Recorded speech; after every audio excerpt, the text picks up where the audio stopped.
Genesis 37. Dothan, Canaan. A 17-year-old boy walks toward his brothers wearing a coat that screams favoritism. They see him coming from a distance and make a decision that will haunt them for over 2 decades. Here comes that dreamer, let's kill him. But they don't kill him. What they do is worse.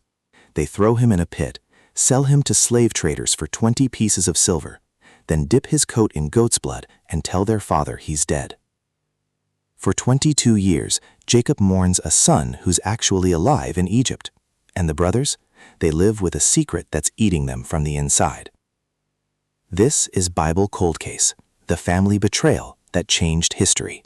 To understand why they did it, you need to know one thing. Joseph was the favorite.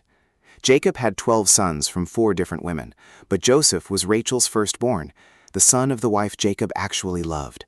And Jacob gave him that coat, the multicolored robe that said, "This is my heir," to everyone watching. The brothers hated him for it. Genesis 37:4 says they couldn't even speak a kind word to him.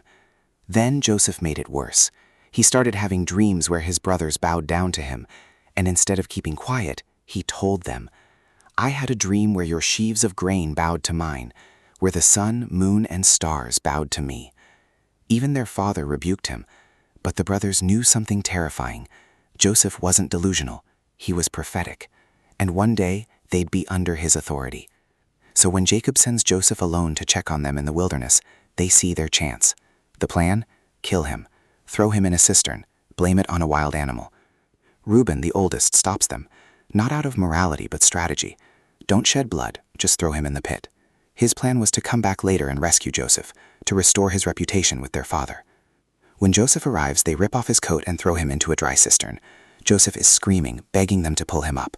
Genesis 42:21 tells us they saw his anguish. They heard him pleading for his life, and they sat down to eat lunch while he screamed from the pit. Then Judah has an idea. A caravan of slave traders is passing by. What do we gain if we kill him? Let's sell him instead. They pull Joseph out and sell him for 20 shekels of silver. He's dragged away in chains, screaming their names, begging them not to do this, and they watch him disappear toward Egypt. Now comes the cover-up. They slaughter a goat, dip Joseph's beautiful coat in its blood, tear it to make it look like an animal attack. Then they bring it to Jacob. "We found this. Examine it to see whether it is your son's robe." They don't even tell him directly. They make their father identify it himself. Jacob recognizes it immediately. "It is my son's robe. Some ferocious animal has devoured him. Joseph has surely been torn to pieces." Genesis says Jacob tore his clothes, put on sackcloth, and mourned for many days. He refused to be comforted. "I will go down to the grave mourning for my son," he said. And the brothers stood there, watching their father's heart shatter, knowing Joseph was alive, knowing they caused this. For 22 years, they said nothing. 22 years of watching their father deteriorate with grief while Joseph was alive in Egypt. That's not just betrayal. That's torture. 22 years later, famine hits Canaan.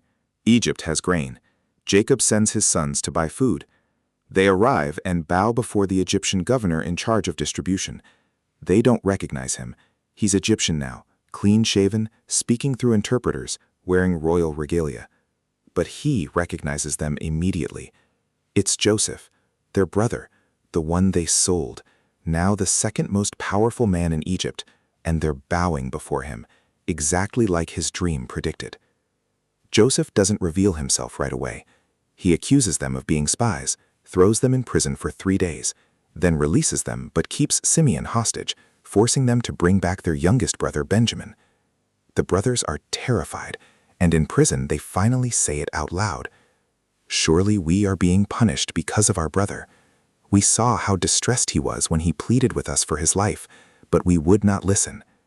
Reuben adds, "Didn't I tell you not to sin against the boy? Now we must give an accounting for his blood." They don't know Joseph understands Hebrew. He's listening to everything. And Genesis 42:24 says he turned away and wept. Eventually, Joseph reveals himself. "I am Joseph. Is my father still living?" The brothers are paralyzed with terror. They're standing before the man they destroyed, and he has absolute power over them. But Joseph says something shocking.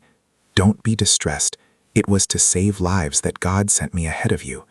He forgives them, not because they deserve it, but because he chooses to see God's plan in his suffering.